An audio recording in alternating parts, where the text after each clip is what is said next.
Hello everybody and welcome to Train Sim World 4.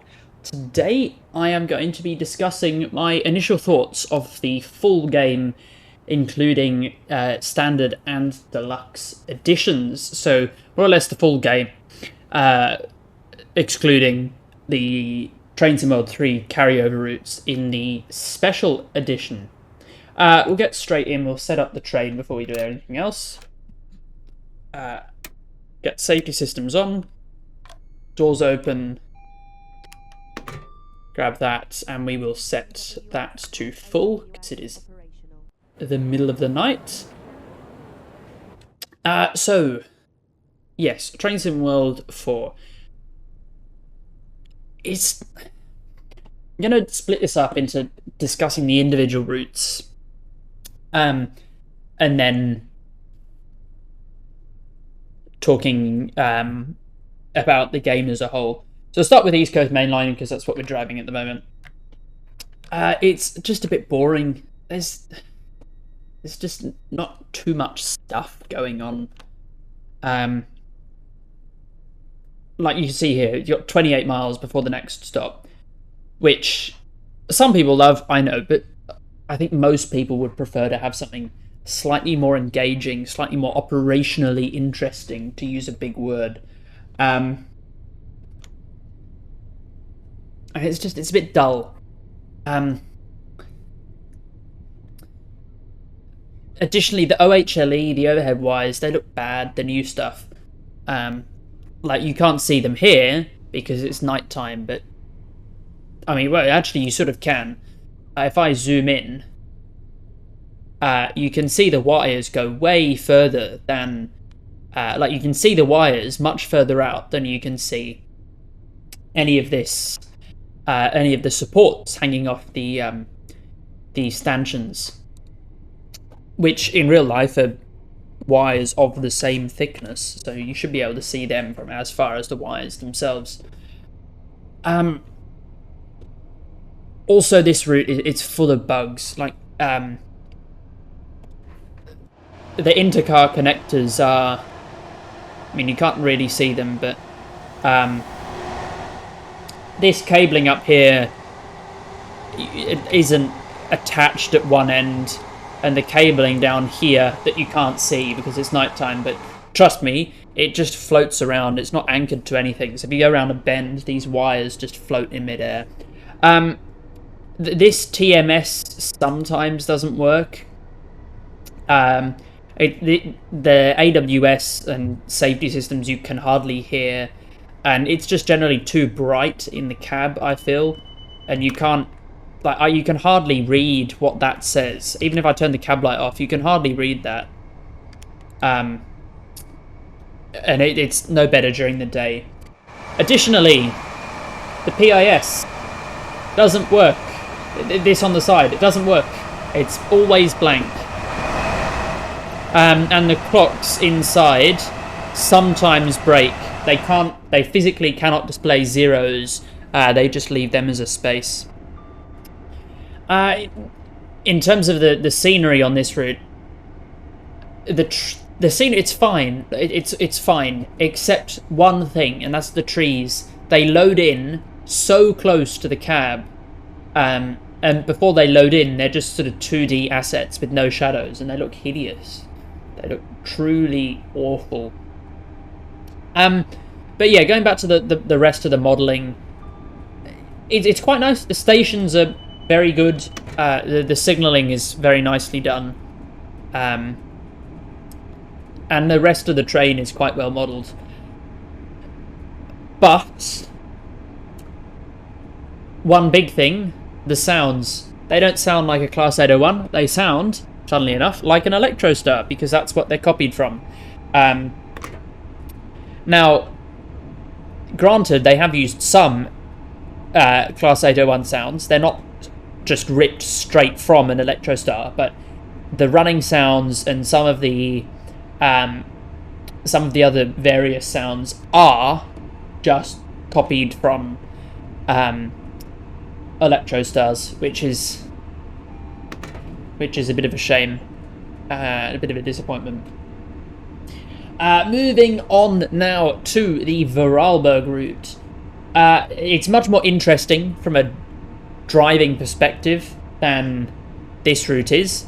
There's a lot more to do. The stations are much closer together. But equally, if you want to drive an express service, they are available.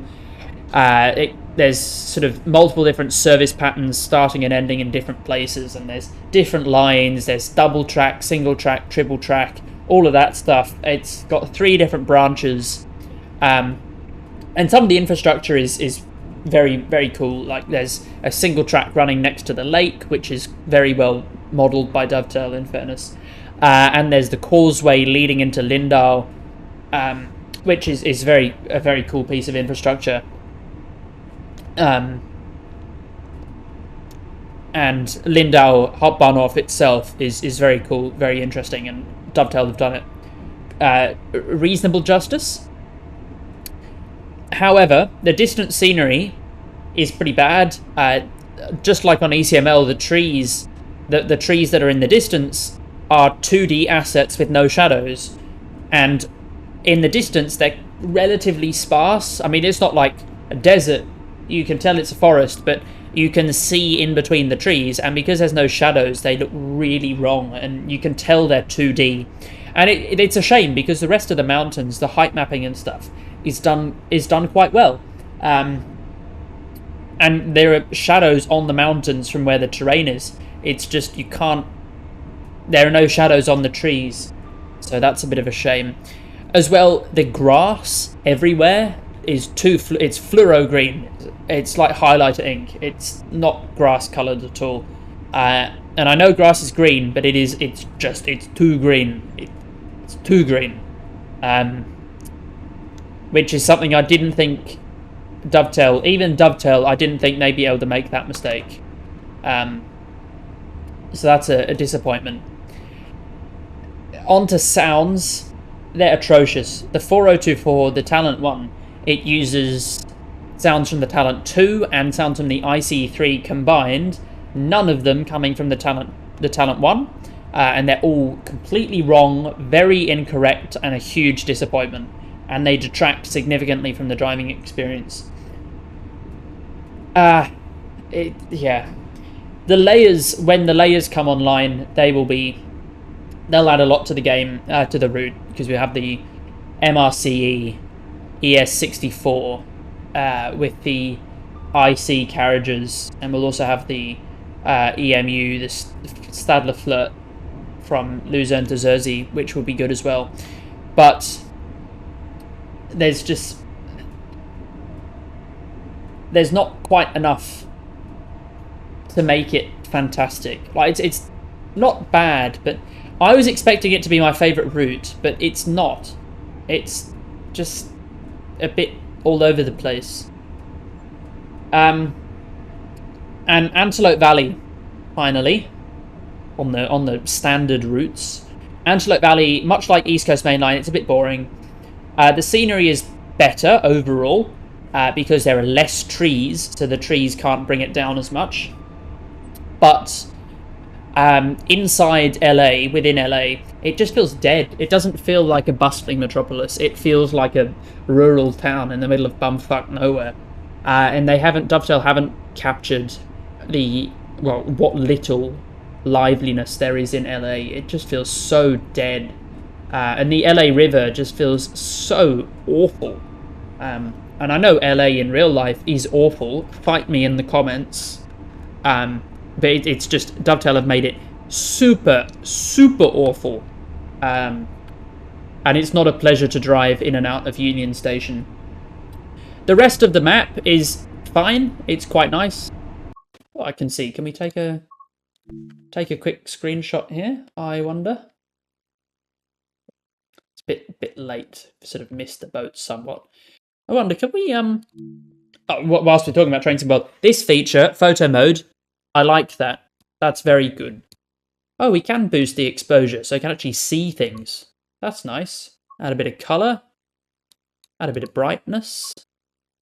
Oh, you can actually take nighttime screenshots. Look at that. Wowee. If I pump that all the way up, you'd never know it was the middle of the night. Okay, 100% saturation is a bit much. There you go, that's not bad. And then we'll go depth of field to 0. Focal point. Get that correct. And field of view. Oh, that looks very nice, but not great for thumbnail. Okay, and we'll hide that. Yeah, that is quite nice. I do like this tool. This tool is perhaps my favourite. Of the new tools. Right. Sorry, let's get back to my ranting. What was I doing? Antelope Valley. Yes, the distance scenery is phenomenal on Antelope Valley. Even though in real life it's a bit bland, in the game it's quite nice because there are no trees because it's a desert, so they can't really subtract much from the overall atmosphere. That it is sort of ruined by LA again. The trains are fine. There's nothing wrong with the trains on Antelope. Well, the train on Antelope Valley.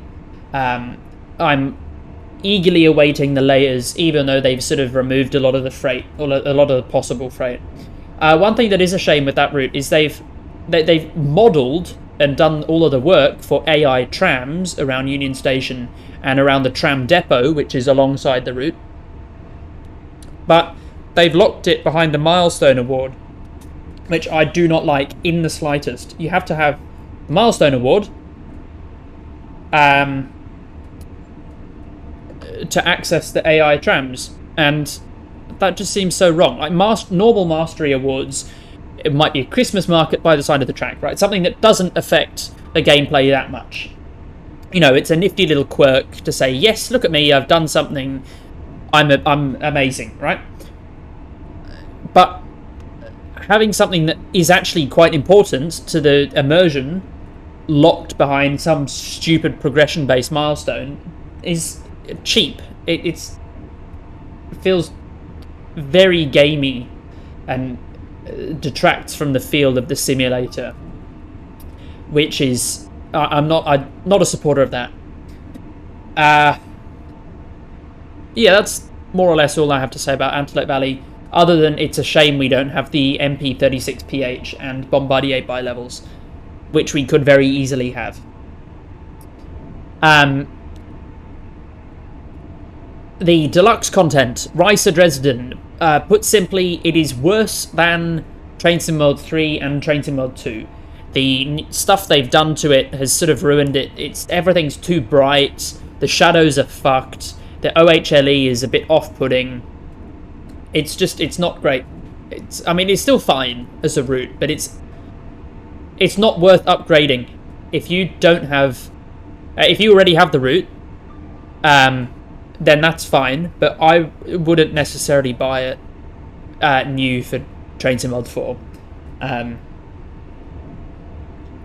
I do like the Vectron though. The Vectron is a very nice locomotive, and about the only thing that I can't really fault. Its default PZB brake mode seems a little bit generous, but other than that, it's a nice locomotive. Good sounds, good displays. Everything seems to be modelled well. I'm sure there are some problems with it, but I can't really fault it for much. The Flying Scotsman is not bad either. It's quite nice. It's obviously a steam locomotive, which I'm always welcome to. Some of the sounds are copied from the Jubilee, although I've heard rumours that they're going to try and fix that, and that they actually have got some of their own recordings for that, which is good. And it does have the wrong support coach, which is a big disappointment, because that wouldn't be that much difficult. That wouldn't be that difficult to reskin a Mark 1 coach, but it's dovetail. But otherwise, the driving experience of the Flying Scotsman is quite nice. In terms of general game features now, the new UI, and I'll show you the new UI. I mean, this hasn't really changed, but over here you can see what I think.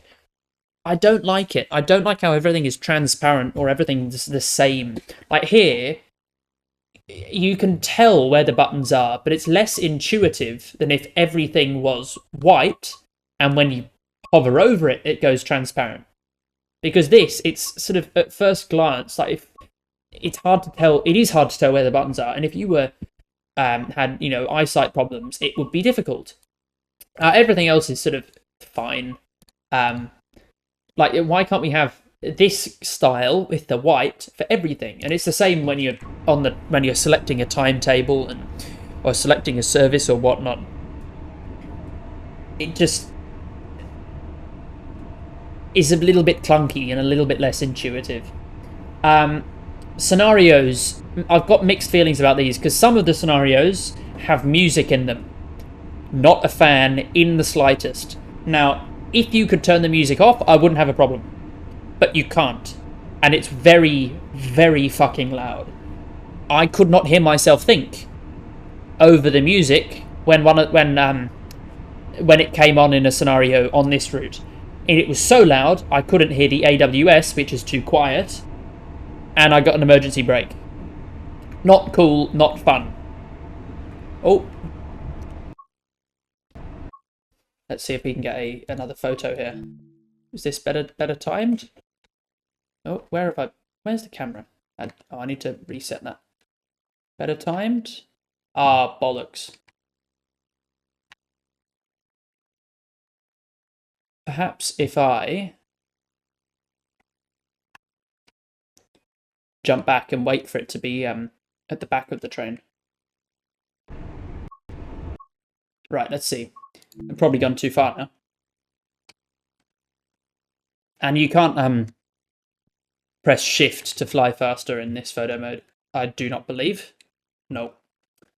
That's a shame, but whatnot. Whatever. Oh, a little bit further. Right. Back again. Oh, this is fun. Would have thought, why don't we let the player fly just a teensy-wincy bit faster than 2 miles an hour. But no, why would we let you do that?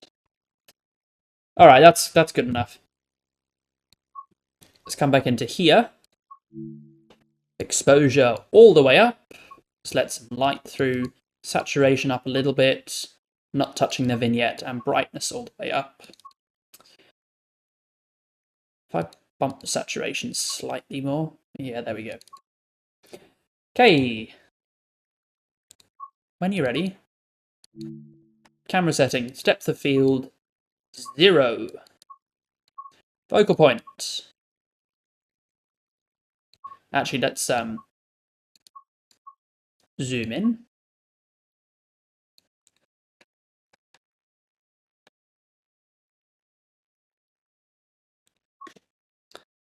Focal point is there, and we'll grab a screenshot.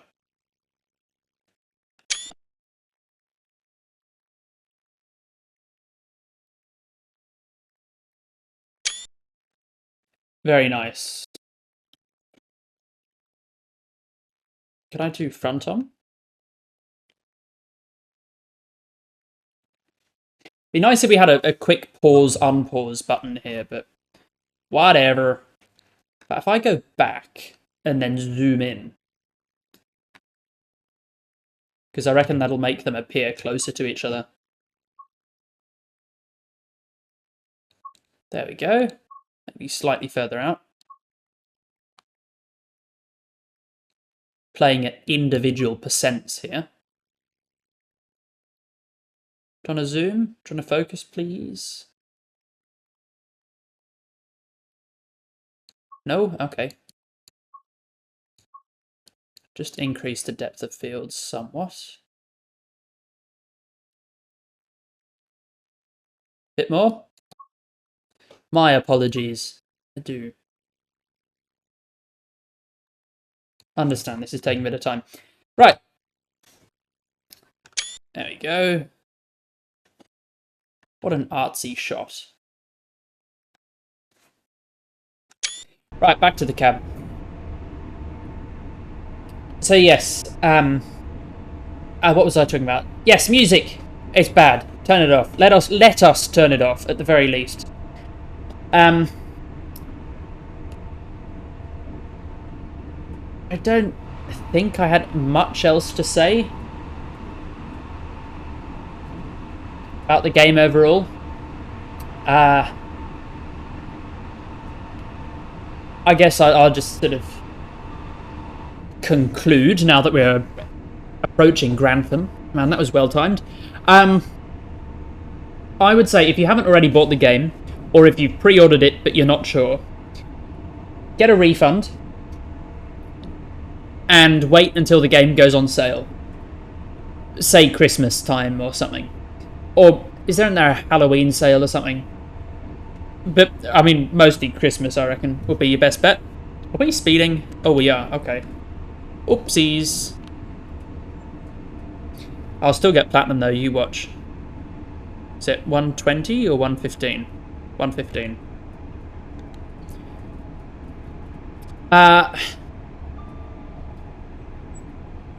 So, yes.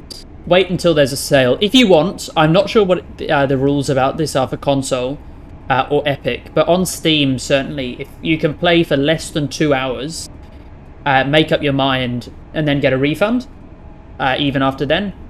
Because if you play it for 2 hours and you think, actually, I really like this, that's fine. Keep it. But if you play it for 2 hours and you think, it's alright, but maybe it's too expensive, then refund and buy it later at a lower price. If you have already bought it and you have already got the early access and you played more than 2 hours, there's not much else you can do. If it looks like something you're interested in, play it for a bit, but maybe keep within the return time, or aim to do everything that you want to do within the return time, so that if you're not satisfied, you can still return it. And that's more or less all I have to say.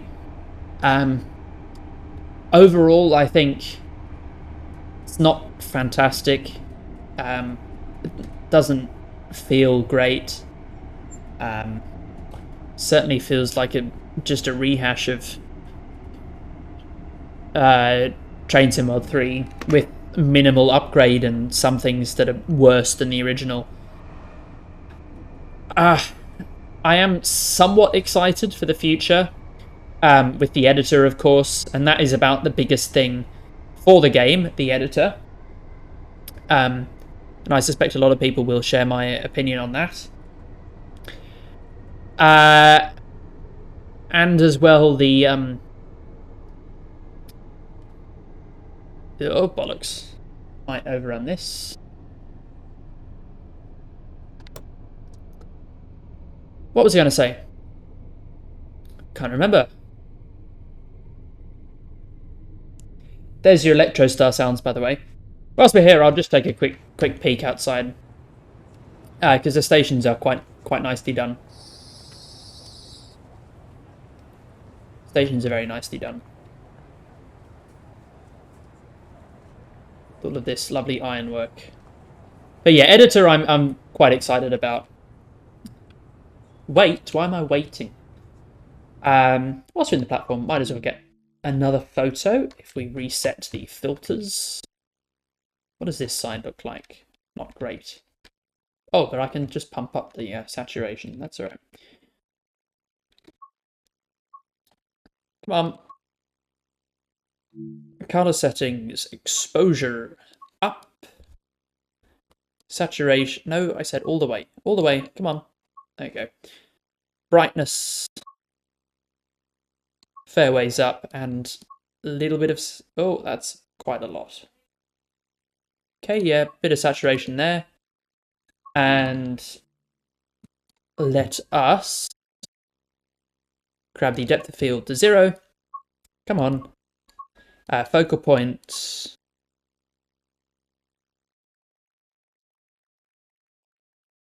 Focal point there, and we'll zoom in.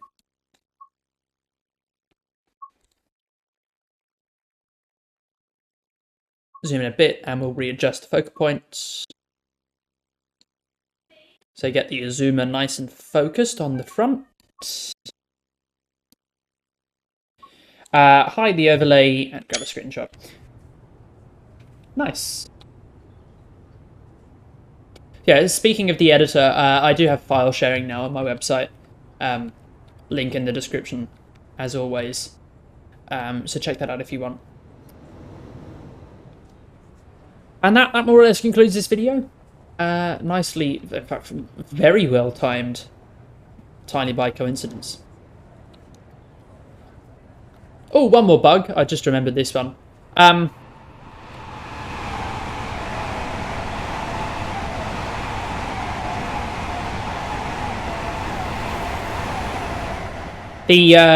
that reminded me of yet another bug.